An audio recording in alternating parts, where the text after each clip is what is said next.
Assalamu alaikum wa rahmatullahi ta'ala wa barakatuhu. Ina ma kowa fatan alkhairi. Allah ka samu ni lafiya. Insha Allah, kamar yadda muka alƙawari cewa yau Lahadi za mu kawo muku ci gaban Izzar So kashi na 90.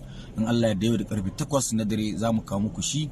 Muna godiya da bibiyan mu da kuke yi, sannan muna ƙara muku godiya akan ta'aziyya da kuke mana ta wato daraktan mu Nura Mustapha Waye. Allah ya kai haske kabarinsa, Allah ya rahama masa, Allah ya kyautata bayansa, Allah ya haskaka kabarinsa, Allah ya sha da shi ruwan alkausara. Insha Allah za mu ci gaba da kawo muku Izzar So na 90 zuwa sama daga yau Lahadi insha Allah. Muna tare da ku kamar yadda kuke tare da mu, kuma Allah ya saka muku da bibiya da kuke mana, da commenting da kuke mana, da fatan alkhairi da kuke yi mana. Wassalamu alaikum wa rahmatullahi ta'ala wa barakatuh.